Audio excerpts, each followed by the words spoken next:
Chapter 14. The Name of the Wind. Winter is a slow time of year for a traveling troupe, but Abinthy put it to good use and finally got around to teaching me sympathy in earnest. However, as is often the case, especially for children, the anticipation proved much more exciting than the reality. It would be wrong to say that I was disappointed with sympathy, but honestly, I was disappointed. It was not what I expected magic to be. It was useful, there was no denying that. Ben used sympathy to make light for our shows. Sympathy could start a fire without flint or lift a heavy weight without cumbersome ropes and pulleys. But the first time I had seen him, Ben had somehow called the wind. That was no mere sympathy. That was storybook magic. That was the secret I wanted more than anything. Spring thaw was well behind us, and the troop was riding through the forests and fields of the Western Commonwealth. I was riding along, as per normal, in the front of Ben's wagon. Summer was just deciding to make itself known again, and everything was green and growing. Things had been quiet for about an hour. Ben was drowsing with the reins held loosely in one hand when the wagon hit a stone and jarred us both out of our respective reveries. Ben pulled himself more upright in his seat and addressed me in a tone I had grown to think of as, "Have I got a puzzle for you?" "How would you bring a kettle of water to a boil?" Looking around, I saw a large boulder by the side of the road. I pointed. That stone should be warm from sitting in the sun. I'd bind it to the water in the kettle and use the heat in the stone to bring the water to boil. "Stone to water isn't very efficient," Ben chided me. "Only about 1 part in 15 would end up warming the water." It would work. "I'll grant you that, but it's sloppy. You can do better, Lear." He then proceeded to shout at Alpha and Beta, a sign he was in a genuine good mood. They took it as calmly as ever, in spite of the fact that he accused them of things I'm sure no donkey has ever willingly done, especially not Beta, who possessed impeccable moral character. Stopping mid-tirade, he asked, "How would you bring down that bird?" He gestured to a hawk riding the air above a wheat field to the side of the road. I probably wouldn't. It's done nothing to me. "Hypothetically." I'm saying that. Hypothetically, I wouldn't do it. Ben chuckled. "Point made, Lear. Precisely how wouldn't you do it? Details, please." I'd get Taryn to shoot it down. He nodded thoughtfully. Good. However, it is a matter between you and the bird. That hawk," he gestured indignantly, "has said something uncouth about your mother." "Ah, then my honor demands I defend her good name myself." "Indeed it does." "Do I have a feather?" "No." Telu hold and I bit off the rest of what I was going to say at his disapproving look. "You never make it easy, do you?" "It's an annoying habit I picked up from a student who was too clever for his own good." He smiled. "What would you do even if you had a feather?" "I'd bind it to the bird and lather it with lye soap." Ben furrowed his brow, such as it was. "What kind of binding?" "Chemical. Probably second catalytic." A thoughtful pause. "Second catalytic." He scratched at his chin. "To dissolve the oil that makes the feather smooth?" I nodded. He looked up at the bird. "I've never thought of that," he said with a kind of quiet admiration. I took it as a compliment. "Nevertheless," he looked back at me, "you have no feather. How do you bring it down?" I thought for several minutes, but couldn't think of anything. I decided to try and turn this into a different sort of lesson. "I would," I said casually, "simply call the wind and make it strike the bird from the sky." Ben gave me a calculating look that told me he knew exactly what I was up to. "And how would you do that, Lear?" I sensed he might be ready to finally tell me the secret he had been keeping all through the winter months. At the same time, I was struck with an idea. I drew in a deep breath and spoke the words to bind the air in my lungs to the air outside. I fixed the alar firmly in my mind, put my thumb and forefinger in front of my pursed lips, and blew between them. There was a light puff of wind at my back that tousled my hair and caused the tarpaulin covering the wagon to pull taut for a moment. It might have been nothing more than a coincidence, but nevertheless, I felt an exultant smile overflow my face. For a second, I did nothing but grin like a maniac at Ben, his face dull with disbelief. Then I felt something squeeze my chest, as if I was deep underwater. I tried to draw a breath, but couldn't. Mildly confused, I kept trying. It felt as if I'd fallen flat on my back and had the air driven from me. All in a rush, I realized what I had done. My body exploded into a cold sweat, and I grabbed frantically at Ben's shirt, pointed at my chest, my neck, my open mouth. Ben's face turned from shocked to ashen as he looked at me. I realized how still everything was. Not a blade of grass was stirring. Not even the sound of the wagon seemed muted, as if far off in the distance. Terror screamed through my mind, drowning out any thought. I began to claw at my throat, ripping my shirt open. My head thundered through the ringing in my ears. Pain stabbed through my straining chest as I gasped for air. Moving more quickly than I had ever seen before, Ben grabbed me by the tatters of my shirt, sprang from the seat of the wagon, landing in the grass by the side of the road. He dashed me to the ground with such a force that if I'd had any air in my lungs, it would have been driven out of me. Tears streaked my face as I thrashed blindly. I knew that I was going to die. My eyes felt hot and red. I raked madly at the earth with hands that were numb and cold as ice. I was aware of someone shouting, but it seemed very far away. Ben kneeled above me, but the sky was getting dim behind him. He seemed almost distracted, as if he were listening to something I couldn't hear. Then he looked at me. All I remember were his eyes. They seemed far away and filled with a terrible power, dispassionate and cold. He looked at me. His mouth moved. He called the wind. A leaf and lightning. I shook, and the thunderclap was black. The next thing I remember was Ben helping me to my feet. I was dimly aware of the other wagon stopping and curious faces peering at us. My mother came away from our wagon, and Ben met her halfway, chuckling and saying something reassuring. I couldn't make out the words as I was focused on breathing deep in and out. The other wagons trundled on, and I followed Ben mutely back to his wagon. He made a show of puttering around, checking the cords that held the tarpaulins tight. I collected my wits and was helping as best I could when the final wagon in the troop passed us. When I looked up, Ben's eyes were furious. "What were you thinking?" he hissed. "Well, what? What were you thinking?" I'd never seen him like this before. His whole body had drawn up tight into a tight knot of anger. He was shaking with it. He drew back his arm to strike me, then stopped. After a moment, his hand fell to his side. Moving methodically, he checked the last couple of ropes and climbed back into the wagon. Not knowing what else to do, I followed him.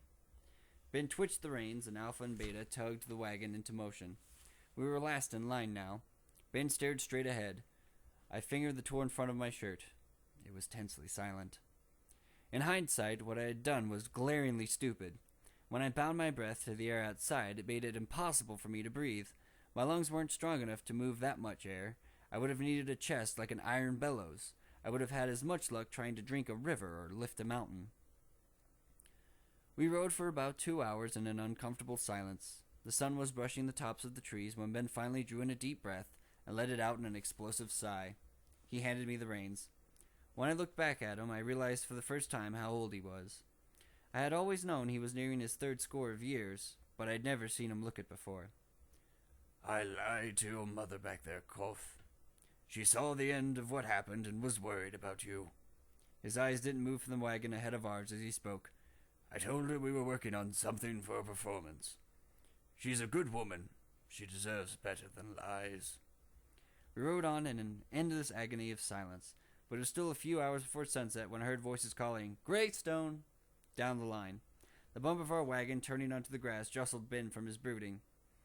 He looked around and saw the sun was still in the sky. "Why are we stopping so early? Tree across the road?" "Greystone." I gestured up ahead to the slab of stone that loomed over the tops of the wagons ahead of us. "What?" "Every once in a while we run across one by the road." I gestured again to the greystone peering over the tops of smaller trees by the roadside. Like most greystones, it was a crudely hewn rectangle about a dozen feet tall. The wagons gathering around it seemed rather insubstantial compared to the stone's solid presence. I've heard them called standing stones, but I've seen a lot of them that weren't standing, just lying on their sides. We always stop for the day when we find one, unless we're in a terrible hurry. I stopped, realizing I was babbling. "I've known them by a different name. Waystones," Ben said quietly. He looked old and tired. After a moment he asked, "Why do you stop when you find one?" "We just always do. It's a break from the road." I thought for a moment. I think they're supposed to be good luck. I wish I had more to say to keep the conversation going. His interest piqued, but I couldn't think of anything else. "I suppose they could be that." Ben guided Alpha and Beta into a spot on the far side of the stone, away from most of the other wagons. "Come back for dinner, or soon afterward. We need to talk." He turned without looking at me and began to unhitch Alpha from the wagon. I'd never seen Ben in a mood like this before. Worried that I'd ruined things between us, I turned and ran to my parents' wagon. I found my mother sitting in front of a fresh fire, slowly adding twigs to build it up. My father sat behind her, rubbing her neck and shoulders. They both looked up at the sound of my feet running toward them. "Can I eat with Ben tonight?" My mother looked up at my father, then back at me. "You shouldn't make yourself a nuisance, dear." "He invited.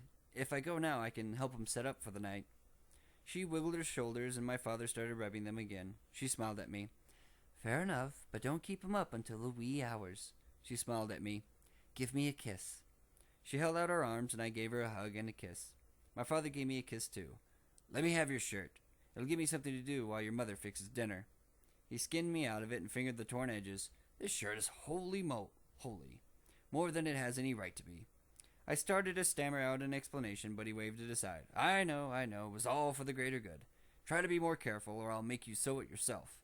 There's a fresh one in your trunk. Bring me needle and thread while you're in there, if you'd be so kind." I made a dash into the back of the wagon and drew on a fresh shirt. While I rummaged around for needle and thread, I heard my mother singing, "In the evening when the sun is setting fast, I'll watch for you from high above. The time for your return is long since past, but mine is ever faithful love." My father answered, "In evening when the light is dying, my feet at last are homeward turning. The wind is through the willows sighing, please keep the hearth fire burning." When I came out of the wagon, he had her in a dramatic dip and was giving her a kiss. I set the needle and thread next to my shirt and waited. It seemed like a good kiss. I watched with a calculating eye, dimly aware that at some point in the future I might want to kiss a lady. If I did, I wanted to do a decent job of it. After a moment, my father noticed me and stood my mother back on her feet. "That will be a halfpenny for the show, Master Voyeur," he laughed. "What are you still here for, boy? I bet you the same halfpenny that a question slowed you down." "Why do we stop for greystones?" "Tradition, my boy," he said grandly, throwing his arms wide, "and superstition. They're one and the same, anyway. We stop for good luck and because everyone enjoys an unexpected holiday." He paused. "I used to know a bit of poem about them. How did it go? Like a drawstone even in our sleep. Standing stone by old road is the way to lead you ever deeper into fay. Lay stone as you lay in hill or dell. Greystone leads to something L." My father stood for a second or two, looking off into space and tugging at his lower lip. Finally, he shook his head. "Can't remember the end of that last line. Lord, but I dislike poetry. How can anyone remember words that aren't put to music?" His forehead creased with concentration as he mouthed the words silently to himself. "What's a drawstone?" I asked. "It's an old name for loading stones," my mother explained. "They're pieces of star iron that draw all other iron toward themselves. I saw one years ago in a curiosity cabinet." She looked up at my father, who was still muttering to himself.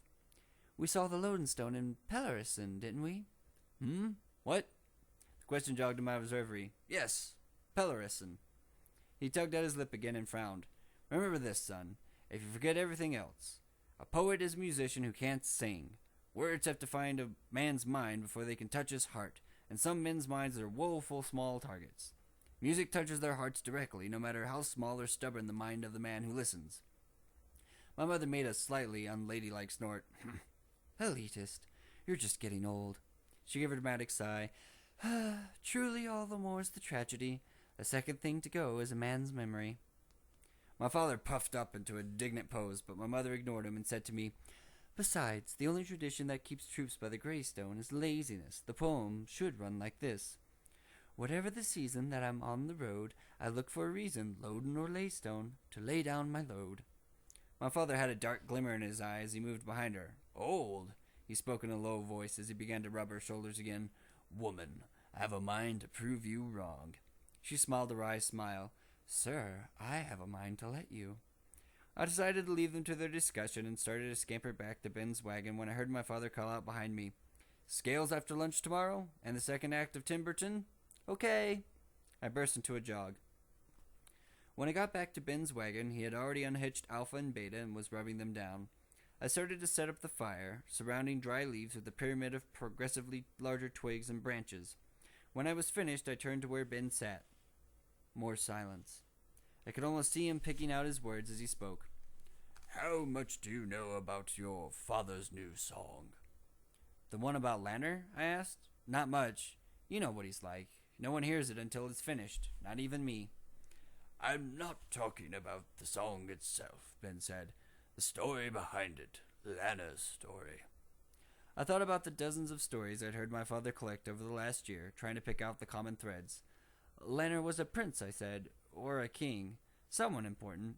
He wanted to be more powerful than anyone else in the world. He sold his soul for power, but then something went wrong, and afterward I think he went crazy, or he couldn't ever sleep again, or... I stopped when I saw Ben shaking his head. He didn't sell his soul, Ben said. That's just nonsense. He gave a great sigh that seemed to leave him deflated. I'm doing this all wrong. Never mind your father's song. We'll talk about it after he finishes it. Knowing Lana's story might give you some perspective. Ben took a deep breath and tried again. Suppose you have a thoughtless 6-year-old. What harm can he do? I paused, unsure what sort of answer he wanted. Straightforward would probably be the best. Not much. Suppose he's 20 and still thoughtless. How dangerous is he? I decided to stick with the obvious answers. Still not much, but more than before. What if you gave him a sword? Realization started to dawn on me and I closed my eyes. More. Much more. I understand, Ben. Really, I do. Power is okay, and stupidity is usually harmless. Power and stupidity together are dangerous. I never said stupid, Ben corrected me. You're clever. We both know that. But you can be thoughtless. A clever, thoughtless person is one of the most terrifying things there is. Worse, I've been teaching you some dangerous things. Ben looked at the fire I'd laid out, then picked up a leaf, mumbled a few words, and watched a small flame flicker into the life in the center of the twigs and tinder. He turned to look at me. You could kill yourself doing something as simple as that. He gave a sickly grin. Or looking for the name of the wind. He started to say something else, then stopped, and rubbed his face with his hands. He gave a great sigh that seemed to deflate him. When he took his hands away, his face was tired. How old are you again? 12 next month. He shook his head. It's so easy to forget that. You don't act your age. He poked at the fire with a stick. I was 18 when I began at the university, he said. I was 20 before I knew as much as you do now. He stared into the fire. I'm sorry, Kvothe. I need to be alone tonight. I need to do some thinking. I nodded silently. I went to his wagon, gathered tripod and kettle, water and tea. I brought them back and quietly laid them beside Ben. He was still staring into the fire when I turned away. Knowing my parents wouldn't expect me back for a while, I headed into the forest. I had some thinking of my own to do. I owed Ben that much. I wished I could do more. It took a full span of days before Ben was his normal, jovial self again. But even then, things weren't the same between us. We were still fast friends, but there was something between us, and I could tell he was consciously holding himself apart. Lessons ground to a near standstill. He halted my fledgling study of alchemy, limiting me to chemistry instead. He refused to teach me any sigildry at all, and on top of everything else, he began to ration what little sympathy he thought safe for me. I chafed at the delays, but held my peace, trusting that if I showed myself to be responsible and meticulously careful, it would eventually relax and things would return to normal. We were family, and I knew that any trouble between us would eventually be smoothed over. All I needed was time. Little did I know our time was quickly drawing to an end.